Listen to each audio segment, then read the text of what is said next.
In a world obsessed with winning at all costs, the ancient Stoics offer a radical alternative: victory without a fight.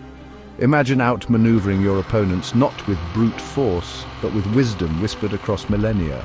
What if the key to overcoming your enemies resides not in mirroring their tactics, but in mastering yourself? We're about to embark on a journey through 13 powerful Stoic principles, each a weapon forged in the fires of wisdom. These aren't just dusty philosophical concepts, but battle-tested strategies to navigate the complexities of human conflict. From mastering your emotions to harnessing the power of indifference, these principles will empower you to rise above the fray. Throughout history, figures from Marcus Aurelius to modern-day leaders have employed these very principles to navigate treacherous landscapes and emerge victorious. Over the next 13 chapters, we'll dissect their strategies, uncovering the timeless wisdom that can transform your life. Before we dive into these powerful Stoic principles that can help you overcome your enemies without lifting a finger, make sure to hit that subscribe button and turn on notifications. This channel is dedicated to bringing you ancient wisdom that's more relevant today than ever. Get ready to unlock the Stoic arsenal and conquer your challenges with unwavering resilience.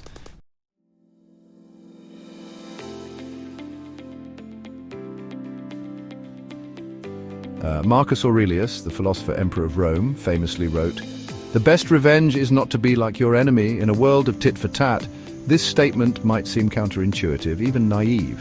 But within it lies a profound truth about the nature of victory. When we stoop to the level of our adversaries, we surrender our greatest weapon, our integrity. We allow them to dictate our actions, to pull us into the muck and mire of their own making. By resisting this urge, by holding ourselves to a higher standard, we deny them that power." Think of figures like Abraham Lincoln, who faced vicious political attacks throughout his career. Did he respond with equal venom? No. He rose above the fray, focusing on his mission to preserve the Union. Or consider Martin Luther King Jr., who met hatred and violence with unwavering love and dignity. These individuals understood that true strength lies not in mirroring the darkness, but in being a source of light. They embodied the Stoic ideal of maintaining virtue even in the face of adversity, ultimately proving more powerful than their enemies could have imagined.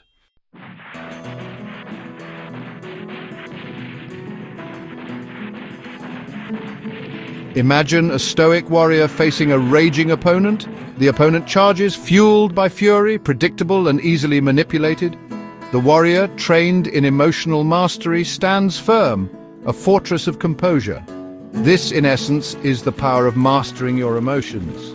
Your enemies, often driven by anger, jealousy, or fear, seek to exploit your emotional vulnerabilities. They want to see you crack, to make you act irrationally, giving them the upper hand.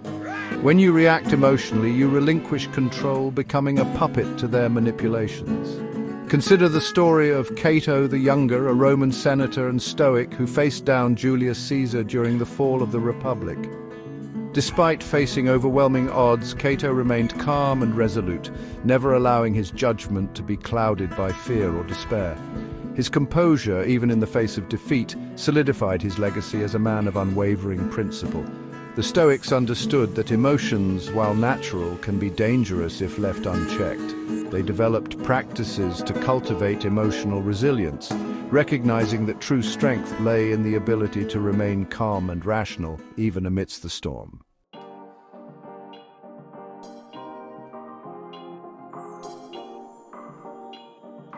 The Stoics had a powerful tool for navigating the world, especially for dealing with adversaries. They called it the Dichotomy of Control. What is within our control? Our thoughts, our actions, our responses. What is outside our control? Everything else. Our enemies, their opinions, the weather, the economy. You get the idea. Now, you might be thinking, this sounds obvious, but here's the catch. Most of us spend an inordinate amount of time and energy worrying about things we can't control. We stress over what people think of us. We get anxious about things that might happen, and we let the actions of our enemies dictate our emotions. But the Stoics understood a fundamental truth. Focusing on what you can't control is like giving your enemy free rent in your head. It's giving them power over your well-being, your decisions, and ultimately your life. Remember, every minute you spend worrying about things outside your control is a minute you're not focusing on what you can actually influence. So, How do we apply this ancient wisdom today? It's simple but not easy. Start by becoming aware of your thoughts. When you find yourself spiraling into worry or anxiety, ask yourself, is this within my control? If the answer is no, acknowledge it and gently redirect your focus to something you can actually do something about.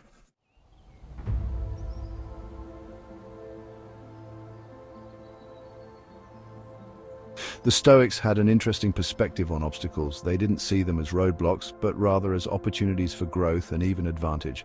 As the Stoic philosopher Marcus Aurelius wrote, "The impediment to action advances action. What stands in the way becomes the way." This might seem counterintuitive, but think about it. Every obstacle, every challenge, every adversary presents a chance to learn, to adapt, and to become stronger. When someone tries to knock you down, it's an opportunity to rise again, wiser and more resilient. History is filled with examples of individuals who turned obstacles into opportunities. Consider the story of Abraham Lincoln, who faced countless setbacks and defeats throughout his life, including losing 8 elections before becoming president. Each failure, each obstacle became a stepping stone, teaching him valuable lessons about perseverance, strategy, and understanding human nature. But you don't have to be Abraham Lincoln to apply this principle in your own life. Think about a time when you faced a challenge that seemed insurmountable. Maybe it was a difficult project at work, a personal setback, or even dealing with a difficult person. Looking back, how did that experience shape you? Did it force you to develop new skills, discover hidden strengths, or gain a new perspective?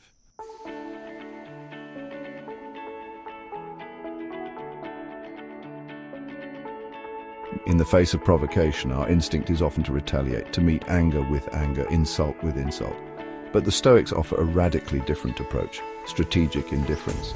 This isn't about apathy or weakness, but a calculated decision to rise above the fray, refusing to be drawn into petty conflicts that drain your energy and distract you from what truly matters.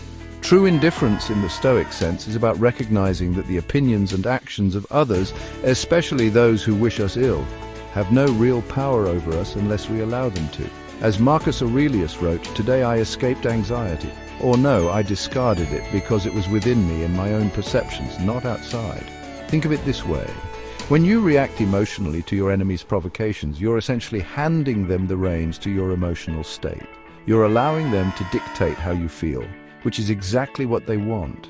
They thrive on your anger, your frustration, your desire for revenge. But when you practice strategic indifference, you take back that power.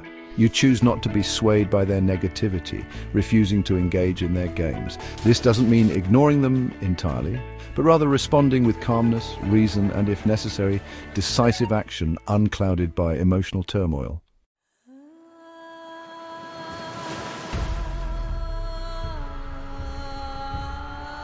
The sixth way to outsmart your enemies lies in cultivating an unbreakable core.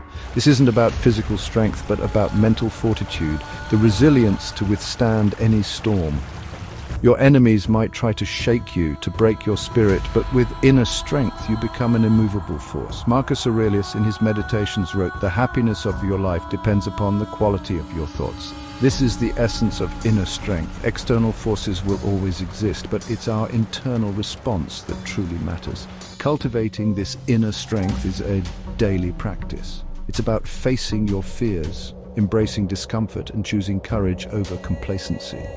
When you build this inner fortress, your enemies can no longer touch your true self. Remember, your enemies hold no power over your mind unless you surrender it to them. By developing inner strength, you reclaim that power and become the master of your own fate.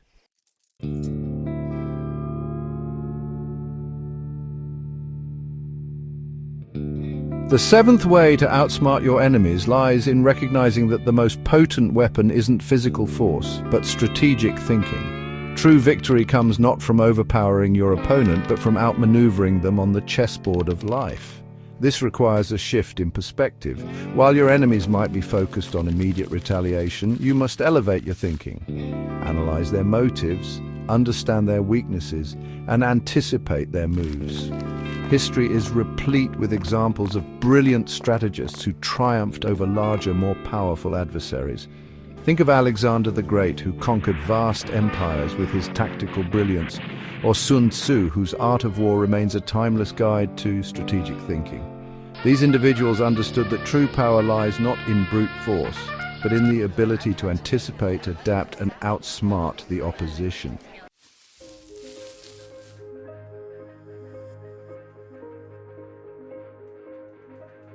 The eighth Stoic strategy might seem counterintuitive, even paradoxical. Disarm your enemies with kindness. When faced with hostility, our natural instinct is to respond in kind, to meet aggression with aggression. But the Stoics recognized a powerful truth. Unexpected kindness has the capacity to completely disarm an opponent. It throws them off balance, disrupts their expectations, and can often lead to a de-escalation of conflict. This isn't about being weak or surrendering to your enemy's demands. It's about recognizing that sometimes the most effective way to overcome hostility is not through force, but through a display of unexpected compassion. This approach requires immense inner strength and a deep understanding of human nature. It's about rising above the fray, refusing to be drawn into the cycle of negativity, and choosing a path of empathy instead.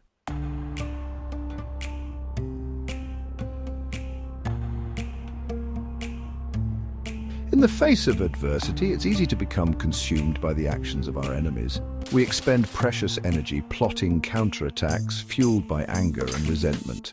But the Stoics offer a more powerful strategy: focus inward. Marcus Aurelius, in his Meditations, reminds us, the best revenge is to be unlike him who performed the injury. This isn't about passive acceptance, but proactive self-improvement. Every slight, every obstacle becomes an opportunity to refine our character, to hone our skills. Imagine a blacksmith at work. Each swing of the hammer, each burst of heat doesn't destroy the metal, it tempers it, strengthens it. Similarly, our enemies, through their actions, unwittingly provide us with the raw materials for self-improvement. By channeling our energy into personal growth, we transform ourselves into an unbreakable force. We become less susceptible to their attacks, our resilience honed in the fires of their animosity. This is the essence of Stoic defense, to become so strong within that external forces lose their power.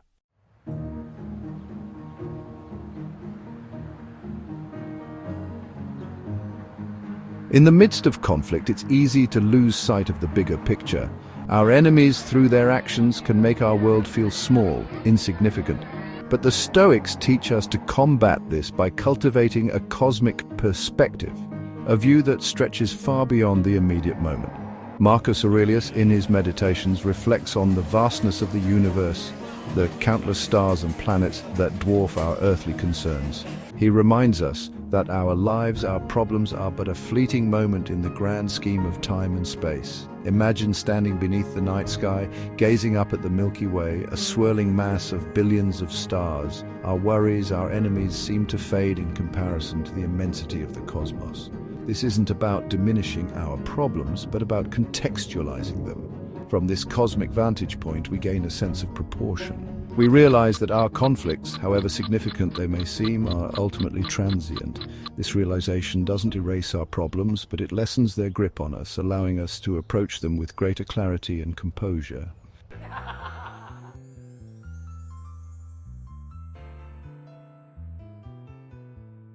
We are social creatures, hardwired for connection and belonging.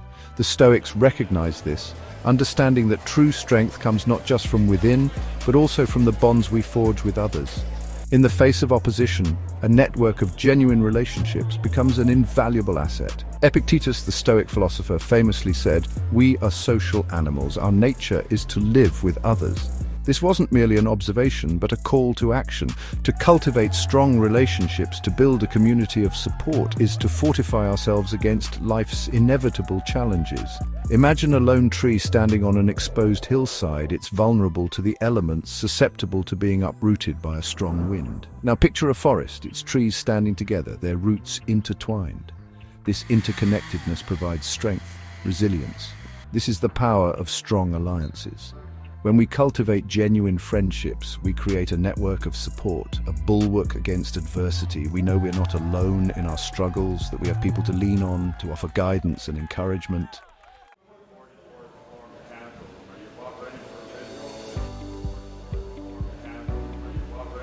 In the heat of conflict, it's tempting to react immediately, to meet force with force. But the Stoics teach us a valuable lesson. Patience is not passive, it's power.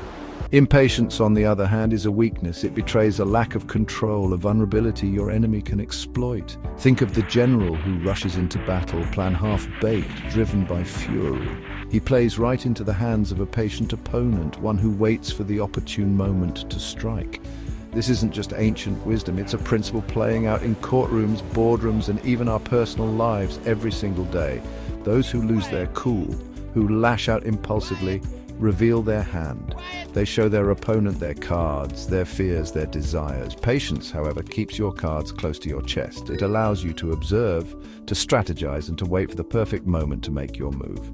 Remember, the person who masters their emotions masters the situation.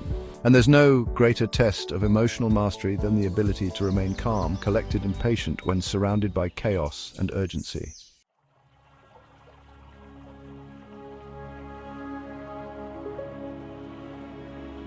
The Stoics believed that the greatest revenge, the most effective way to overcome your enemies, was to live a virtuous life.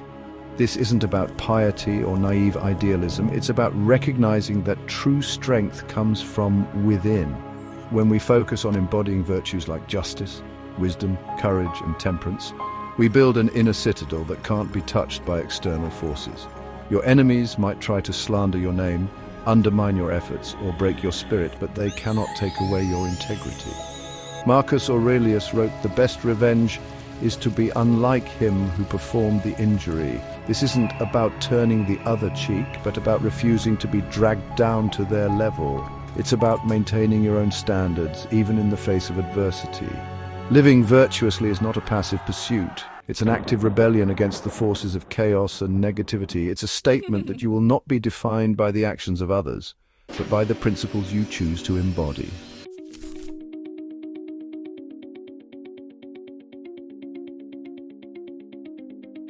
If you've made it this far, you're clearly someone who values wisdom and personal growth.